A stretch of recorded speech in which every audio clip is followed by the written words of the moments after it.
All right, hello everyone. Thank you so much for coming this evening. My name is Anna and I'm the program director here at Highlands. A little bit about Highlands, a little more information for y'all. We run summer camp in the summer and we're a year-round retreat and event center. So if you're looking for a space for a retreat, a workshop, a meeting, we'd love to have you here. If you have any youth in your life, we have a youth summer camp that runs 4 weeks in the summer with an emphasis on adventure and nature. And more information on all of that can be found in the back, as well as just like a brochure and a list to sign up for our newsletter so we can keep you informed about all the awesome events we have happening here. After the talk, we have Erik's books for sale. We can do cash, check, or PayPal for those. And I think that's the pre-information I have for you. Bathrooms are out there. We've got cookies and then water, tea, and coffee available to drink as well. With all of that, I've gotten to know Erik over the last year. He has run one photography workshop here so far, and we're doing another in a couple weeks. And so I've gotten to know him through that. And it is my honor and privilege to have Erik Stensland here to talk to us tonight. He is a nature and landscape photographer with a gallery in Estes called Images of Rocky Mountain National Park. Am I getting that right? Very good. So anyways, all that to say, really enjoyed getting to know Erik, and he's here to talk to us tonight about the importance and value of reconnecting with nature. And I think we can all agree that in this day and age, there's really nothing more important than that we'll be talking about. So without further ado, Erik Stensland.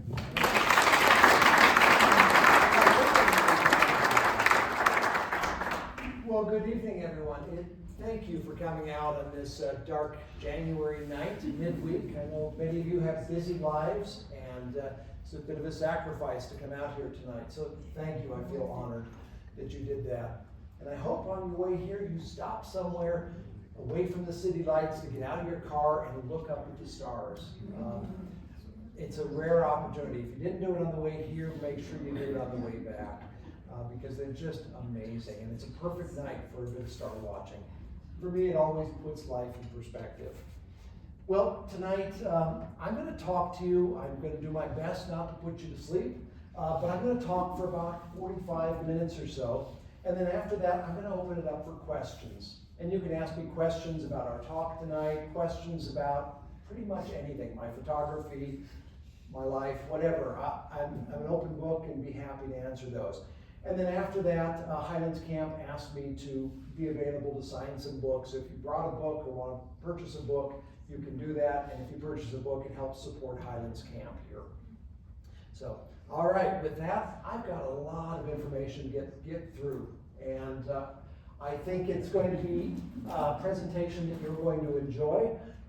I normally give this presentation to more urban groups, people in cities and places that are more disconnected from nature. But tonight we've got a group of people who I know are passionate nature lovers, and so I'm preaching to the choir tonight, and I think you'll be nodding your heads. But I'm hopeful that I'm going to share some things with you tonight that you may not have considered, and that may kind of stretch your understanding of the natural world and its benefits to us as humans that you may not have considered before. So with that, let's get rolling. You know, my wife and I moved to, you like that, young me and my wife Joanna? We moved here after years of living overseas. We lived in the Balkan Peninsula of Europe just after the fall of communism and during the Yugoslav wars. And our life was a life of great adventure. Every day we had crises and dealing with mafia and corrupt police and bandits and blood feuds, and there's so many stories I could tell. It's ridiculous. But during those years, we were involved in many things, job creation programs, ecotourism, teaching English courses, having a bookstore, putting up remote airstrips, doing all sorts of things. And then the Kosovo War hit, and tens of thousands of people poured into our little town that we were working in northern Albania. And before we knew it, I had started a refugee agency. And that unfortunately, ended up blooming into a massive organization as the Kosovo War expanded. And before we knew it, there were 30,000 people in that organization. It became the largest refugee agency in the Kosovo War. And during that time, my best friend died of a heart attack who was working with us at age 26. It was a blow to me. My father had died at 42 from stress-related issues, and it runs in my family for generations, a tendency towards workaholism. And I started to break down. I was then asked after the Kosovo War to move to Kosovo with my wife and help facilitate about 135 different agencies that were coming in to help rebuild after the war. And with every year, I was just losing energy and falling apart. I had no time. I was just working day and night, doing nothing to take care of my inner soul or my body or anything. And I pushed and I pushed and I pushed until eventually I collapsed and I had nothing more to give. I was an empty shell of a person. And I remember one day just saying, I can't go on. And I said, God, get me out of here. I need to get away. I need to get my life back in order. I need to figure things out. And if we could, I just had this idea that if I could get to nature, somehow that was going to bring some healing to my life. And so I prayed to God, if possible, I'd like to live on top of a mountain with a trail nearby. And if we could get high-speed internet access so I could get on a master's program online while I'm recovering, that would be ideal. And 2 or 3 days later, I received a phone call from the United States. And it was a friend of mine. He said, hey, I know you're working with all these agencies throughout Kosovo. Do you know anyone who is needing an extended break? I said, and I said, what do you got? He said, well, my wife's cousin is building a new house in the little town of Estes Park, Colorado, at the edge of Rocky Mountain National Park, up on the mountains. I said, interesting. Does it have a trail nearby? And he said, well, yeah, just up the road, there's one that goes into the park. Does it have high-speed internet access? And I said, I don't know. But she does work over the internet, so maybe it does. And my wife and I talked about it and decided that was the place for us. And so on January 1st, 2004, we came to Colorado and drove up Highway 7. It had just freshly snowed. Everything was gorgeous and beautiful after years of chaos and noise and crises. Yeah. And we arrived at this little cabin where we were renting the basement below that deck. And we pulled in and opened up the door, and it was complete silence. I hadn't experienced anything like that in years. It was so incredible, and it felt, I'm not even sure how to describe that first feeling of silence. But that was to be the beginning of a journey that was going to transform me and change my entire life.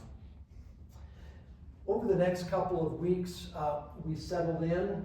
I started my master's program in organizational leadership, and with every moment I had free, I would go up onto that trail above the house and hike into the national park in my jeans and moon boots and cloth jacket, hypothermia, ready to, I had no idea what I was doing in nature. I had no clue. I was complete greenhorn. And every time I went in, I couldn't believe how beautiful it was, how incredible. Everything was interesting and everything was new to me.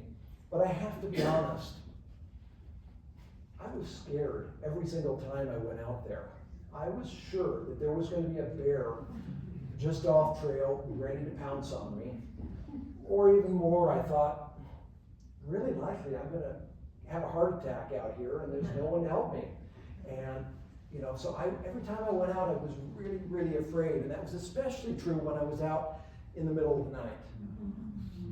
There was just this deep fear. But I kept going out, and over the next few weeks or months, I came to the realization that I was so messed up from years of just ignoring my own well-being that I knew I wasn't going to be able to take just 6 months or a year and go back to what I was doing before. And so I realized I need to make a change. and contacted my organization, let them know, no, not coming back at least for a while. And so I had to get a job, and I thought, what can I do? And I wanted to get it, I realized that there were a lot of things I could do, but I would end up being put in a cubicle in an office, and I would take on those same tendencies that I've had before, and I would be this workaholic again.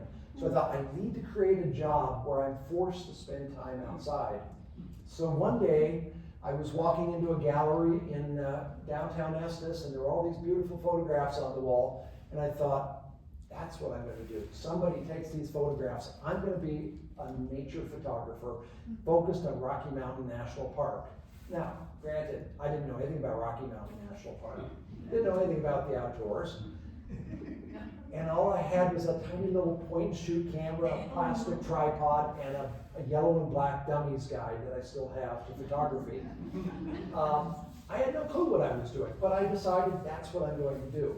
And then I started working on a business plan, and I realized that to do this, if I'm going to stand out and actually make a business out of this, I'm going to have to develop the largest collection of high-quality photos of Rocky Mountain National Park that have ever been developed. Okay, so I'm going to have to cover all 415 square miles, and I came up with all these thoughts of not really thinking about what this was going to involve. Here I am trying to recover from burnout, not a smart move, make a plan like this. And so I committed myself to do that. And I was out in all sorts of weather. I was out in blizzards. On this day, they shut the park on me while I was in there. I'm out in high winds, avoiding electrical storms, out hiking through the mountains in the middle of the night, far from anything, trying to figure out how to photograph and how to be safe out there. And what amazed me is day after day, I kept returning back home safely.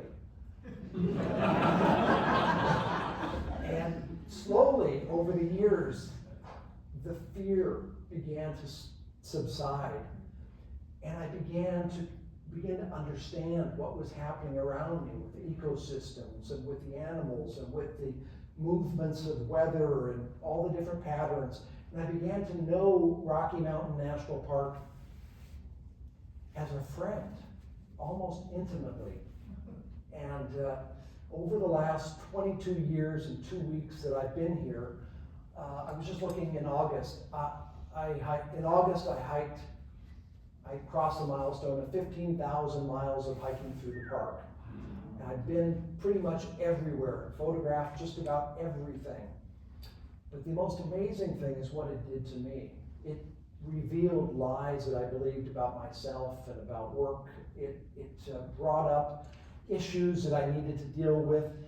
It rewired me, and I went from this empty shell to someone who felt like, wow, I've got even things to give, and I came to life. And I attribute that to coming my time in nature. And I'm so glad I didn't let fear stop me from going forward. Now, I think of nature as this incredible gift that's been given to humanity.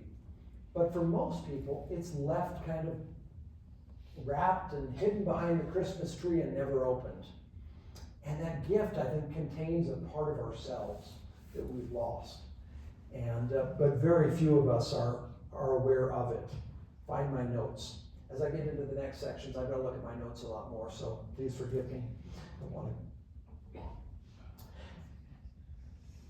But nature is offering us the opportunity to be whole. But the truth is, most of us live lives, at least in more urban environments, and most of our society in the United States, you guys are the exception, live very disconnected from the natural world.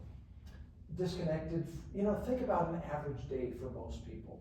They get up in the morning in their box, they open their internet and email and have their coffee, they get in the car and drive down the road, they go to work with lots of other people, having meetings, and it's all in this one room, come back, maybe play some basketball, go to a shopping center, get some groceries. There's just no time for connection with the natural world, and most people are too separated from it to have any connection. And I find that most people are very intrigued by nature. It draws them. They're interested in it. look, we have over 4 million people who visit Rocky Mountain National Park each year, but most people are afraid of the places that they visit. Each year I watch people arrive at Rocky Mountain National Park. They get in their car, and I see them, especially in the back seats, they have their headphones in, their cell phone, and they look out the window, you know, and these cars typically will stop at the overlooks. And everyone will get out, and they'll look, and oh yeah, that's pretty cool. Get their selfie shot, and get back in, and then hurry off to the nearest visitor center, an oasis of civilization where they can, you know, buy the keychain and coffee mug and t-shirts with pictures of nature on it. And that's as close as most people want to get. I think they'd like to get closer, but there's again that same fear, the fear that I had.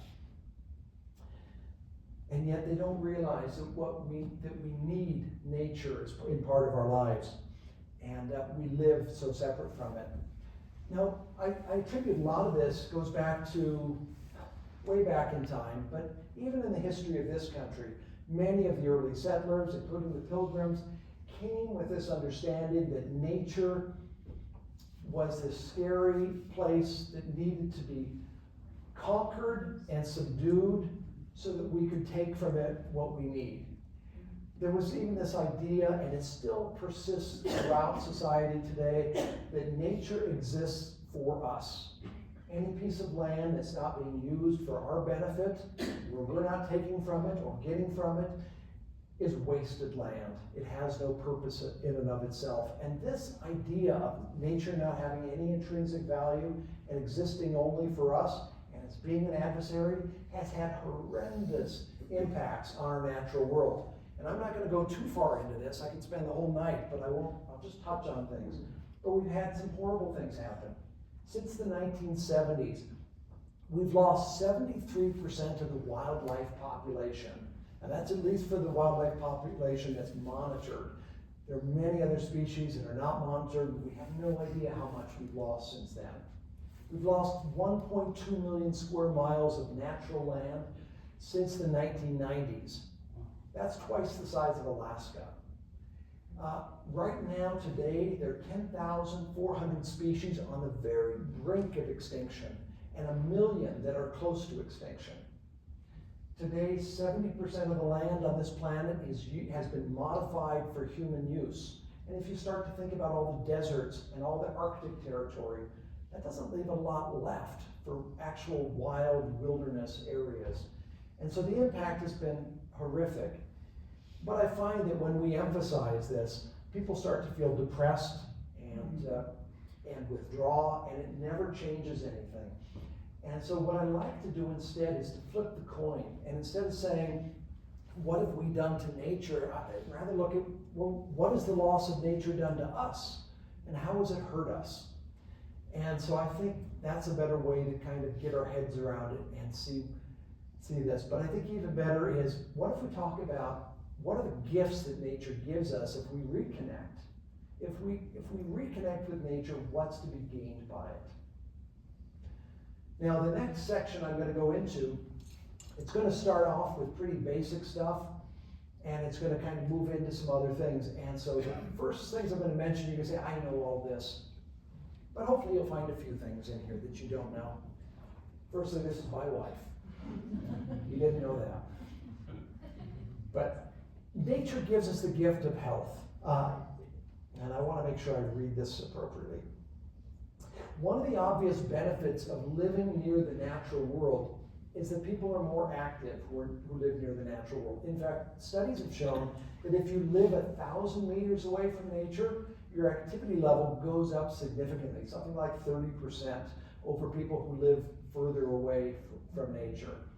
If you go even closer, people living right in nature, within 100 meters of nature, that climbs exponentially. So the closer you are to nature, the more physically active you tend to be, which is fascinating.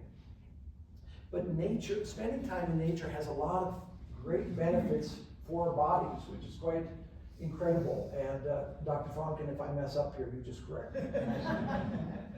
But studies have shown that there's improved blood pressure, reduced cardiovascular disease, improve metabolic health, enhance immune function, improve quality and duration of sleep, circadian rhythm, improved respiratory health, healthier pregnancies, and overall just a reduced mortality just by spending time in nature.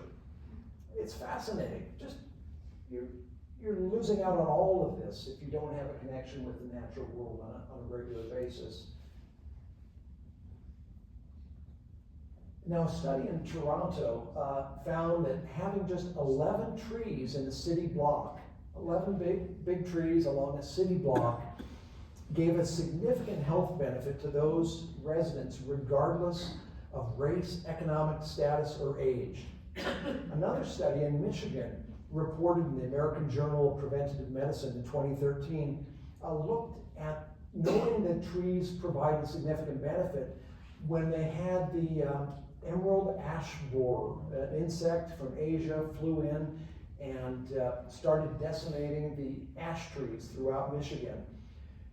They thought this is an opportunity to do a study on health, how healthy people are before these trees died and after the trees were removed, sometime after they were removed. And there were millions of trees killed. And researchers studied the health impacts and found there was significant degradation of health that corresponded to the number of trees that were removed. And the health changes primarily impacted people's hearts and lungs. At the end of their study, and I had to read this several times to believe it was real, they found that there was a 10% increase in mortality in those areas where trees were lost, and they estimated that the loss of trees contributed to approximately 21,000 deaths. I can't get my head around that.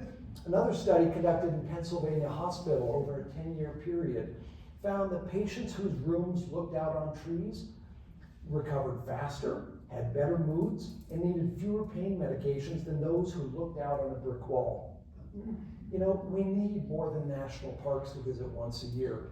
We need nature in our lives. We need it for our very health and well-being. Another gift that nature gives us is the gift of inner well-being. And I think all of us here can say, yeah, duh, we know that.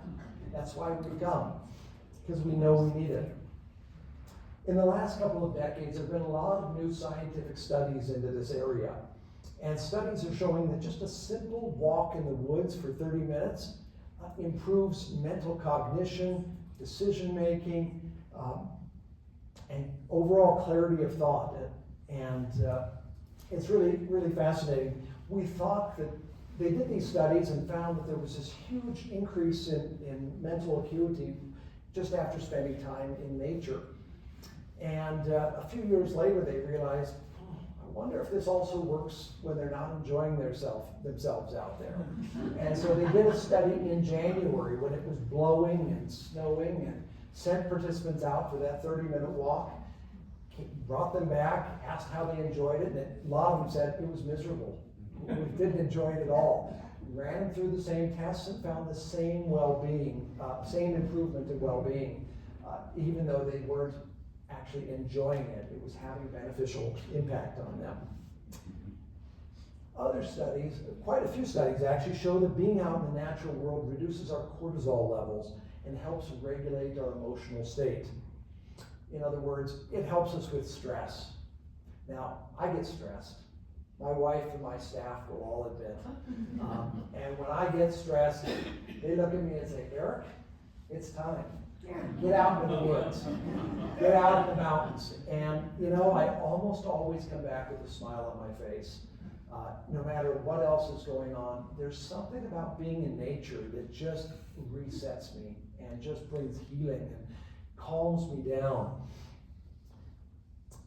Now, another thing that's being discovered in recent years is the impact of green spaces. Part of a study here says exposure to green spaces results in mental restoration and increased positive emotions, decreased anxiety and rumination.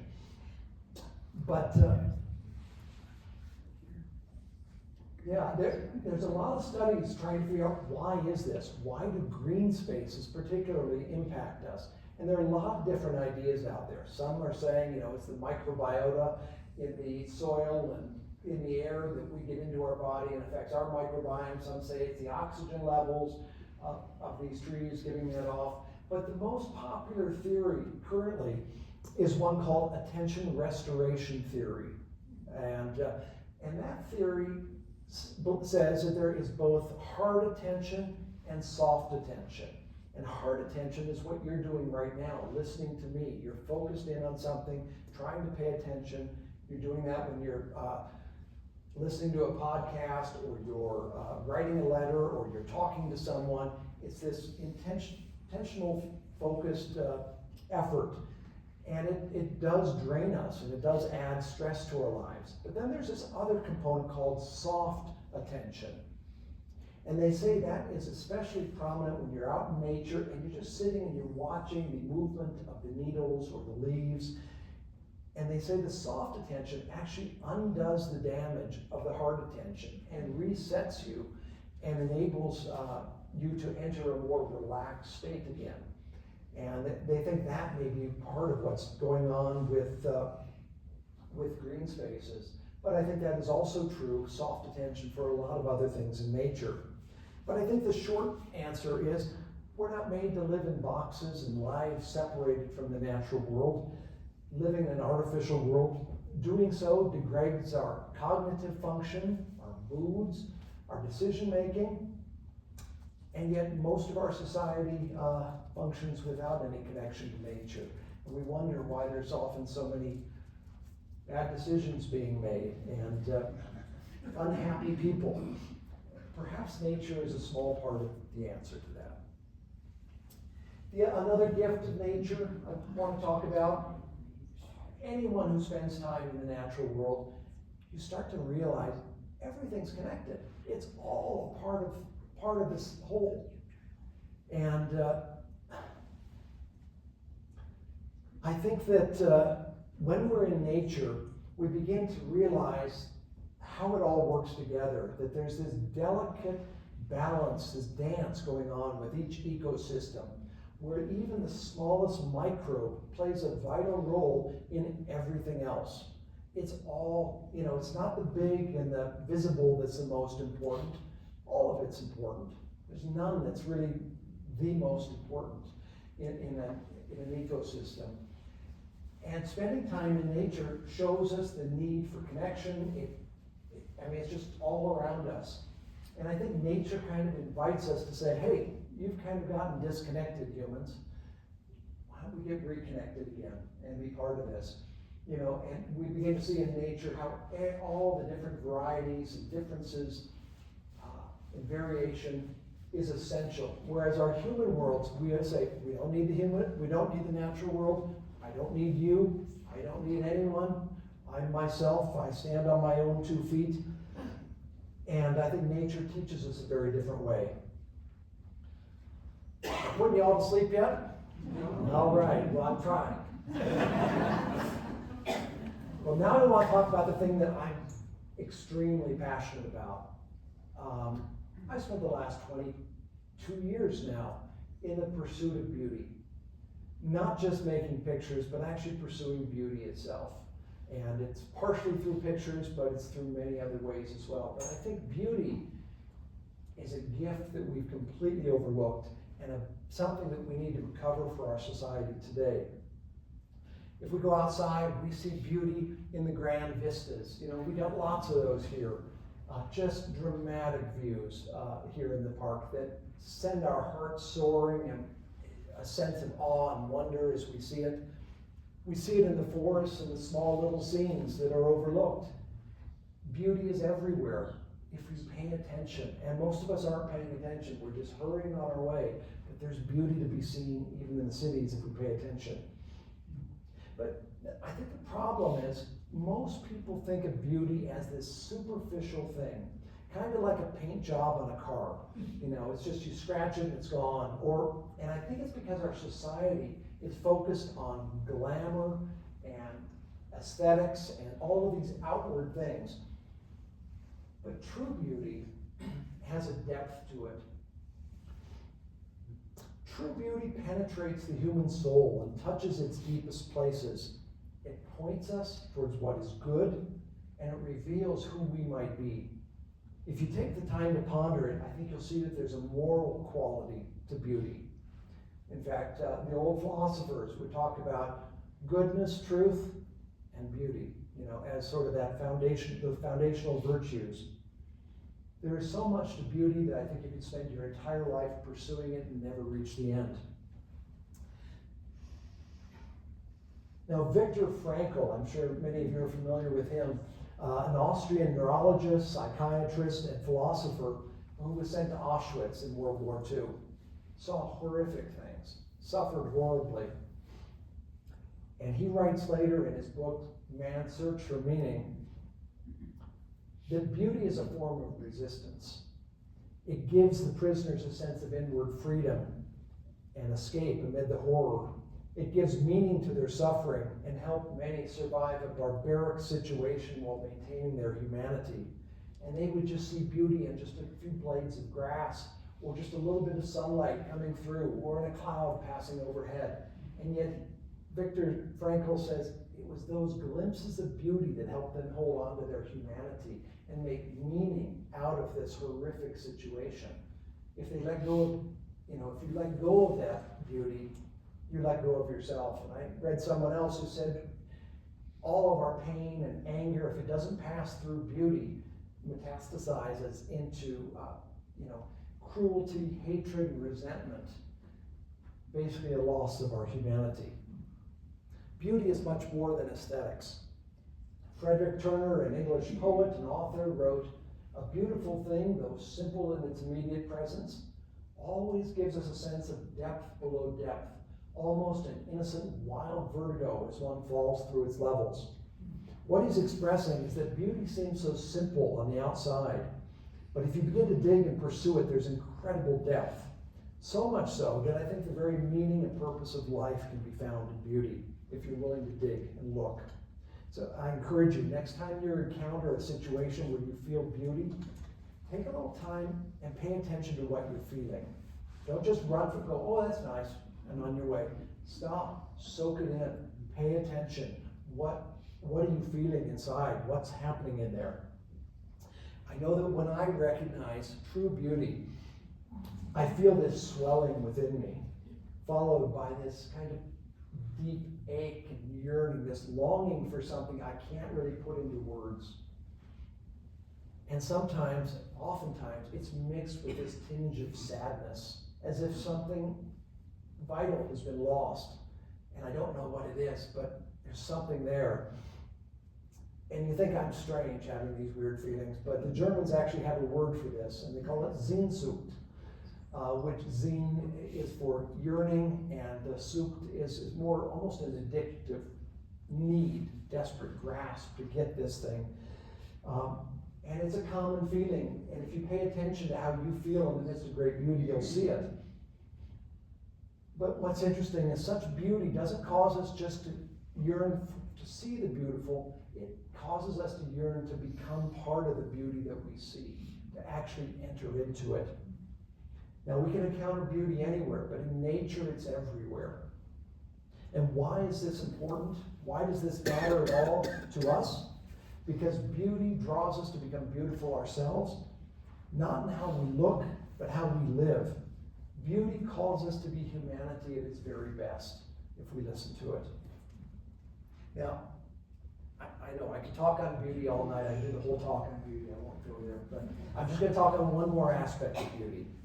There's the aspect of awe and wonder. And I know we've all felt that. If you've been up to Chasm Lake in the morning and you see that gorgeous wall of Long's Peak rising up a couple thousand feet above you and turning red in the morning light, there's this gasp and awe of wonder. Or up on Trail Ridge Road, watching the sun set over the Never Summer Mountains, or at a remote lake, watching the stars come out at night, or sitting at a tiny little gurgling stream in the woods. There's a sense of awe and wonder. Now, personally, I've always felt that spending time in nature and in this beauty makes me a better person. And I find that the people I know who love nature seem like they're really kind and caring people. And I've always thought there has to be this connection between a love of nature and a transformation of the person makes us better people, basically, is what I've always thought. Now, I've had this idea, and apparently I wasn't wrong. In recent years, there have been a lot of studies done on awe and wonder. And multiple studies show that awe rewires us in multiple ways and makes us better people. Here's just a short report from one study. Awe engages 5 processes: shifts in neurophysiology, a diminished focus on the self, increased pro-social relationality, greater social integration, and a heightened sense of meaning that benefit well-being. Now,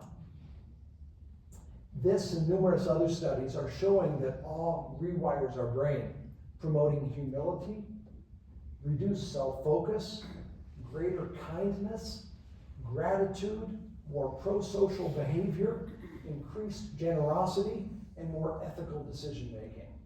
When I started to read these studies, I thought, that's incredible. How's that? I believe that, but I never had seen any data on that. And I looked into one of the studies about kindness, and I thought, how do they prove this? How do they look at this? And I found that there were a number of studies that supported this. 5 of the studies were conducted by a Dr. Paul Piff and a team of researchers from the University of California in 2015. Their findings were reported in a paper of the Journal of Personality and Social Psychology. And in it, they reported that awe promotes kindness by shrinking the small self. In other words, people feel less self-important and more connected to something larger, which makes them something larger than themselves, which makes them more willing to put others' needs ahead of their own, because they feel connected to something far bigger than themselves with that awe and wonder. Our world could use a lot more of this, couldn't it? But it's important to note that simply going into nature is not going to give you that. A lot of people go out hiking, they go doing photography, climbing mountains, camping, but you don't get these benefits unless you stop and pay attention and allow yourself to be overawed by the beauty that's around you. You have to take the time to do that, and when you do that, it begins to rewire you. It begins to change you, allowing yourself to be caught up in the natural world and receive those benefits. In fact, I think if we could just help the people around us experience that sense of awe, it would be a very worthwhile endeavor to help spread that whole transformation. Now, most of what I've talked about so far are regarding the gifts of nature that pretty much happen naturally. All you need to do is to show up and pay attention. But I think there's another set of gifts that take a little bit of effort and a little bit of work, and very few people benefit from these gifts of nature. But I hope that you will, and I hope I can inspire you to.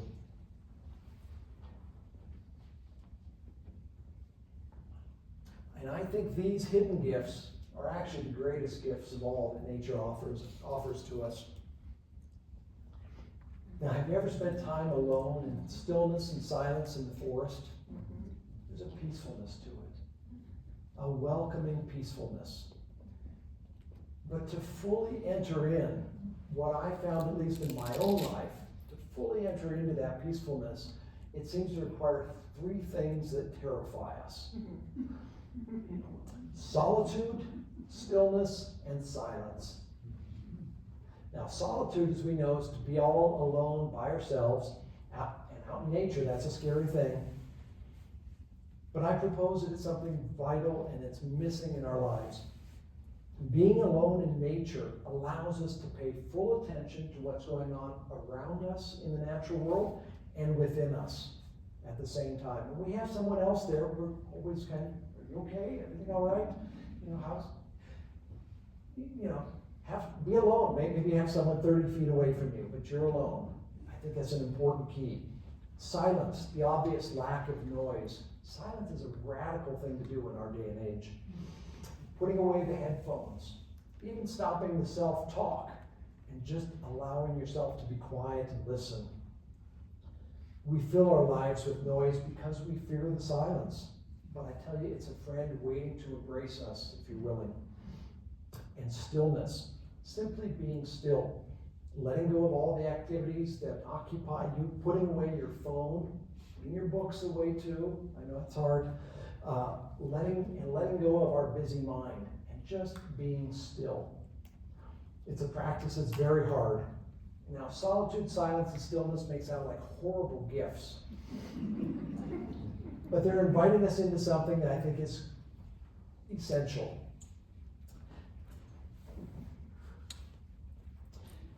Most of us avoid silence, stillness, and solitude because we all know what happens. When we're quiet, out in nature, all the things that we've stuffed inside and hidden away rise to the surface. The things we've done to other people that we're ashamed of and we don't want to think about, we stuff inside. The things that have been done to us where we were deeply hurt and wounded, can't deal with it, stuff it inside. The grief we didn't process, the failures we're ashamed of, all of that junk we stuff inside. And when we get in nature, we take those three things, silence, solitude, and stillness, it all comes to the surface. Now you're all saying, well, that's a horrible gift. It's awful. And yeah, I can see that. But what it's doing is it's offering us the chance to be healed and to be whole. To take each of those things out into the light and to look at them and say, yeah, that's true. I got to deal with this relationship. I need to set things right. I need to process this grief. I did this thing. I let it go. I admit it. I let it go. And as we deal with the junk that rises to the surface, pretty soon we'll reach a point. It may take a little while. It took me quite a long time to go through all of the junk out in nature and to let these things go. But I did it, and it was amazing. But it takes a little while, but as you let each of these things go, healing takes place within you. A lightness comes into you. That silence place in the forest no longer is terrifying. It becomes your shelter, a place of peace, almost like a womb, the safe place you can go to. It becomes the most amazing thing. Now all of this, now when you finally have nothing, let's see if I can get this right.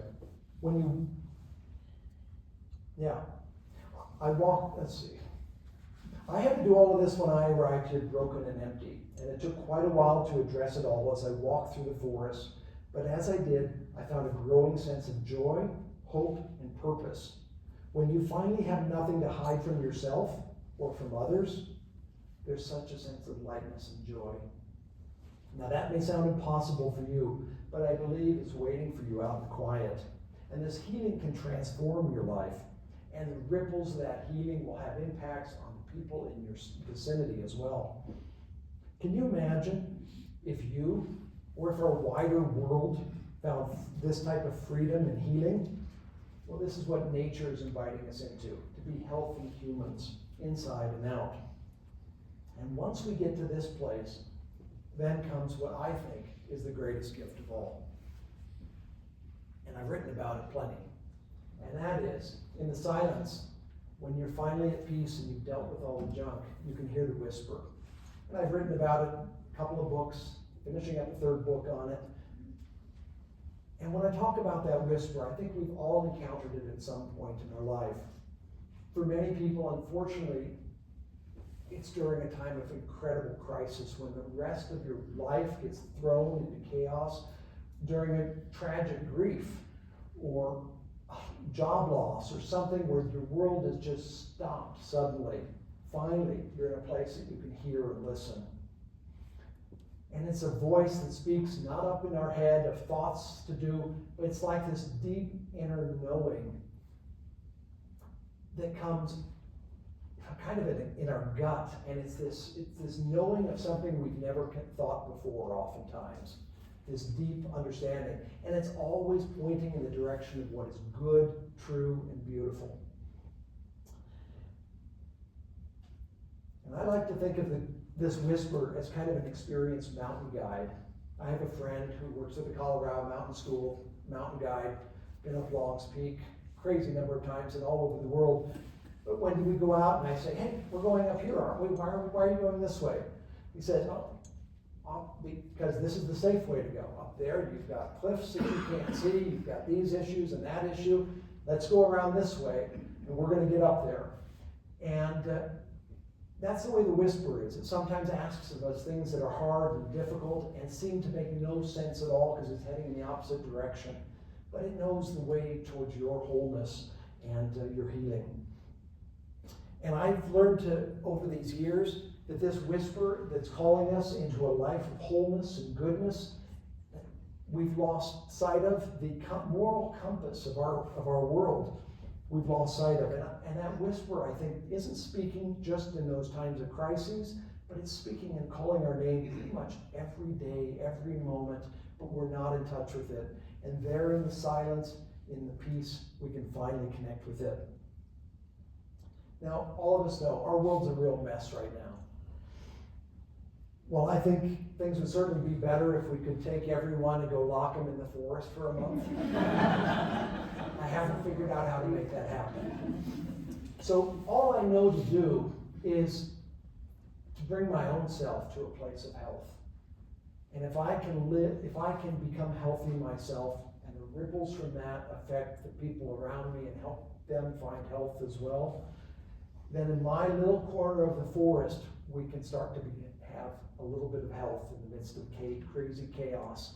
And all I can hope is that others find that same health and move in that same direction, and we can bring a sense of stability and a sense of goodness back to our world.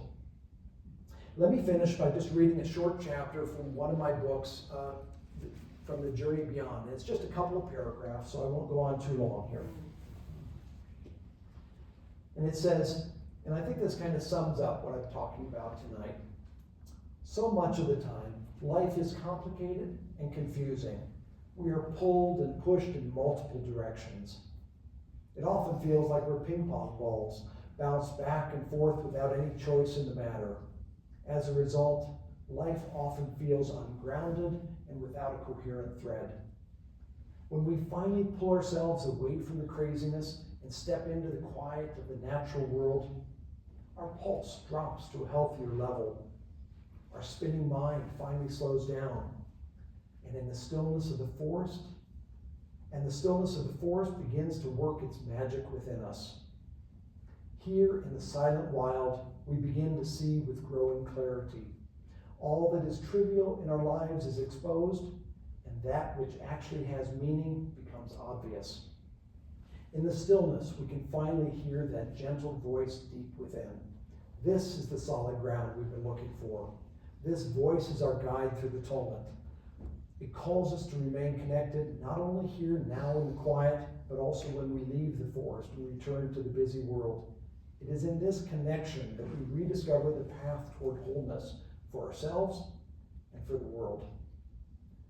Well, I hope that this little talk tonight gave you a little inspiration to reconnect with the natural world, to dig in ways you may not have before, and to at least see that we need our natural world.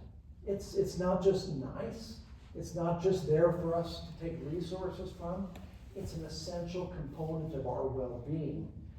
And in the same way that nature is giving to us, I hope that we'll return the favor and give back and take care of the natural world in much the same way.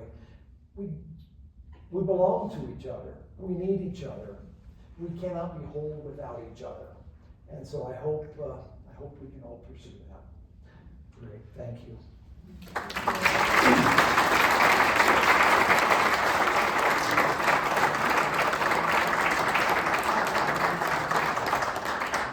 All right, well, I'm an open book. If you guys have any questions at all on anything at all. Let's start there. I'm an open book with the agreement with the park that I won't share locations off trail. But yeah, unfortunately, that's one of the challenges that I've run into over the years. And I'm sure I've told the story before, but I'll tell it again briefly. Over the years, I've found all the best flowers in the park, all the best you know, everything. I kind of documented everything in this park. And I had this patch of beautiful, big patch of wildflowers from as far from that wall to this wall here, just the most incredible diverse wildflowers. And I would go back every year. It was right next to a lake with a beautiful snowy mountain behind it, and I would take pictures of it and tell people, oh yeah, you know, I took this up here. And one year I went up to that place, it was 6 miles back, and it was completely trampled down. And I thought, what happened? How did this happen? How do they even know about this place? And I realized it was my pictures that had destroyed that. And I went, wait a second. And so I went straight to a friend at the National Park Service and says, I need to stop photography. I can't do this anymore. I'm not here to ruin this place. I'm here because I love it. And we decided that the best way to preserve these places was the agreement that I would only share locations that were actually on trail. And not because I want to be selfish and keep it for myself, but how do we protect these places from the crowds that everyone wants to stand in the same place and see the same thing? And so what I do now is I say, it's out there for you to find just as I found it. Go do it. Enjoy it. It's magnificent. Any questions? Yeah. I have a favorite photo of yours. Do you have a favorite photo? No. My favorite photo was the one I'm going to take next. I'm always, or the one that I just took. It's quite funny. I'm always keep looking. But I do love to look back at so many of them, because for me, every one of these photos contains a memory. You know, I remember on this morning, I had like 9 miles, climbed this mountain in the dark, lost my way, you know, and then arrived still somehow too early and shivered for about an hour before the light was good enough. So yeah, but yeah, what's your favorite photo? Mountain Symphony. Mountain Symphony. I love Mountain Symphony. It's with all these wildflowers up the Trail Ridge Road with the Never Summer Mountains in the background. It has kind of a purple hue. Yes, sir. How many books have you written, and are they all nature books? No, I don't know. I think I've written 7 or 8. I don't know. All of them contain nature, but I do have 2 of them that are more meditative books filled with nature photos and a little daily reading for the day, like the one that I just read. And I'm working on the third one about what happens if you actually follow that whisper. Where does it take you? Hopefully coming out later this year. But yeah, I've got photo guides and hiking guides and coffee table books and you know, these more meditative books. And I think I brought all those today. I have some others I didn't bring, but yeah. Yes, sir. At the beginning of your presentation, you had a photo that showed you trudging in the snow towards the blizzard. Mm-hmm. Who took that photo? Truth is, that was not me. I was right behind. I took the photo. I talked a friend into joining me, and I took a photo of him. So, and it's funny, on that day it snowed so hard they closed the park while we were in it, and it was just, it took hours to get anywhere. You know, it was up near waist deep. It was just a slog, but a lot of fun. A lot of fun. My wife and I just moved here from the city, and every time I walk from my house to the car, we live in Estes Park, I'm worried a werewolf's gonna kill me. I just wondered, how long did it take you to sort of adjust and get over that fear? You got any tips for somebody who's a little neurotic? So we've all been there. So no, I haven't seen any werewolves yet, but for me, it was just continuing to do it and pushing through my fear, and just over time. And I think for me, I guess I kept pushing further and further out. But I think if I just stayed in my neighborhood, it probably would have just been a few months of going out in the dark on a regular basis to find out, actually, I'm safe here. You know, and what's amazing now is I can be in the middle of the park, way off trail, in the middle of the night, sitting down on a rock, having a sandwich, or reading, hear this crashing in the woods behind me, and go, oh, yeah. Because I know what these things are now. Like, oh yeah, it's a moose, he's just trying to get somewhere. And yeah, I've been chased by moose, but I can tell if they're coming towards me or not. Yeah. Yeah, it takes time to overcome that fear, but it's well worth it. And I can't say how long it'll take for you. Yeah, Kim. What originally drew you to Kosovo? Kosovo. The drawing was more to the Balkans, primarily Albania. Since I was 14, I had an interest in that part of the world. Every time I heard about that area of the world, something within me leapt, and it was funny. I was a weird kid. Other kids were into sports and music, and I was studying Balkan history. I just found it fascinating, all these different nations and ethnicities and how they viewed their history as opposed to how the neighbors viewed their history and how it all interacted and worked. And it was just the most fascinating place. And Albania, was very similar to North Korea, the way North Korea is today, completely isolated from the rest of the world, separate, and they thought they were one of the richest nations on the planet because all media had been blocked from coming in. And when eventually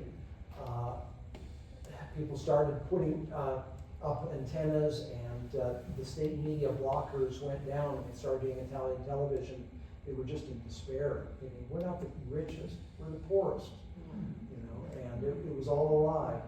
And they just went crazy for quite a while. But yeah, Albania was my primary passion, but Kosovo is 90% ethnic Albanian.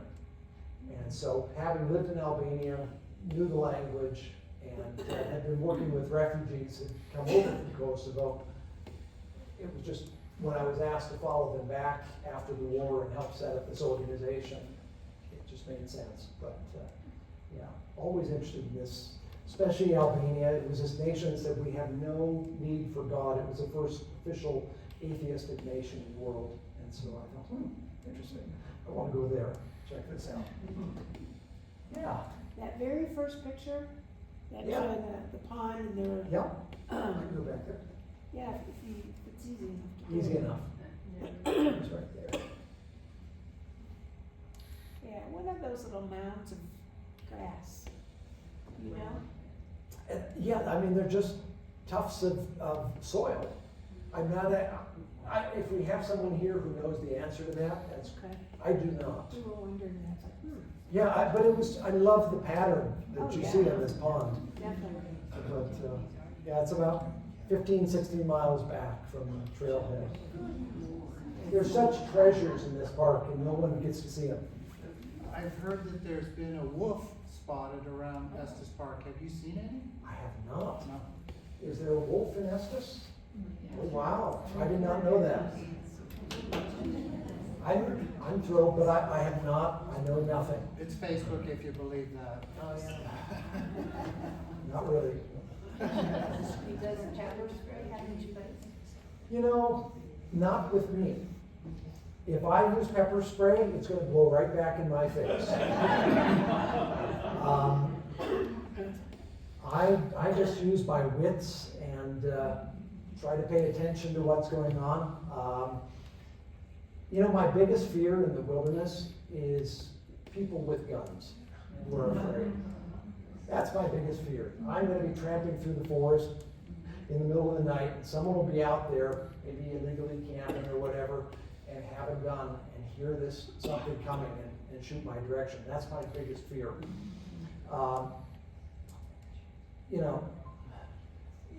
If you're really afraid, maybe bring an air horn with you. And if you have a moose charge you or have lions or something.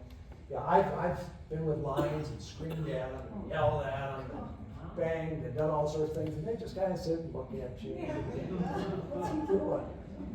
Hang around for a while before they get bored and wander off. Yeah, I wouldn't. I mean, you can take pepper spray, but I'm afraid you got to calculate that wind direction. So I don't know. Yes, sir. I'll get him and then you. Yeah. I'm curious, your ratio of, obviously you go out alone Yeah. with your photography. How often do you hike with other people and make that a social, Oh, probably twice a year. The exception to that is on the weekend I will go for a hike with my wife.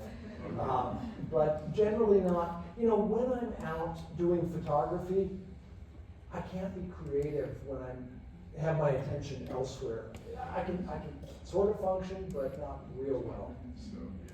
The reason I ask is because I, like maybe you're probably are part of hiking clubs, and oftentimes it's, you know, talk all the time down the trail, which is not bad. I mean, Sure. it's a good thing, sharing lives together, and yet you bring such a different Yeah. perspective in your solitude.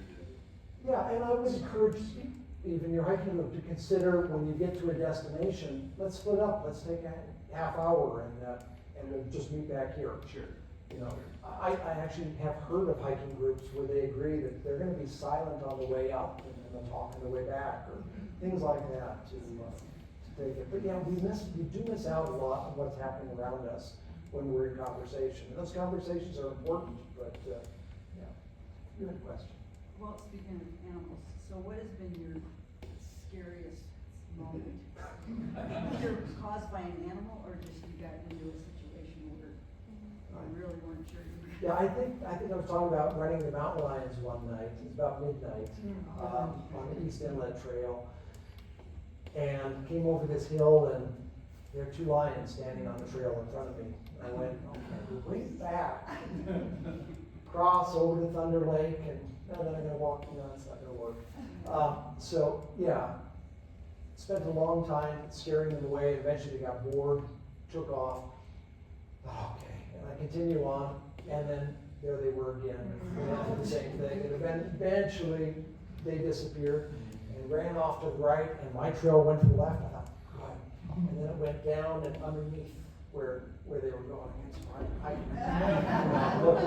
And I ran into 2 or 3 moose that night too, and had really close encounters.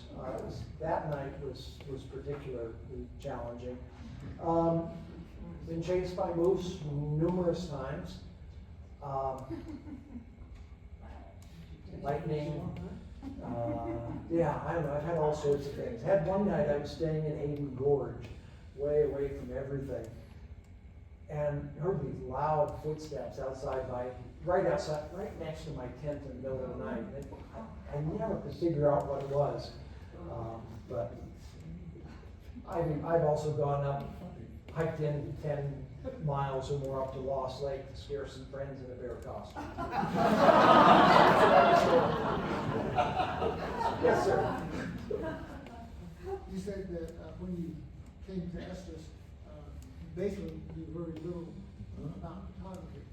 How did you learn? Self-taught totally, or did you do other things? How did you obviously progress to a higher? I'm working on it. But yeah, what I actually did was I went to the Estes Valley Library and I checked out a whole bunch of their art books, paintings, and as well as photography books. And I just studied what angle did the light come from? How did they compose things? How was it put together? And I spent a lot of time studying that, and then I got involved in an online photography group called naturephotographers.net. It's still active today, and a close friend runs it.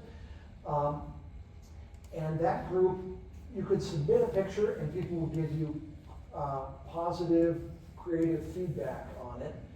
And I would submit a picture and they would say, well, that's really nice, Eric. That's very nice. And I said, no, please tell me what's wrong with this picture.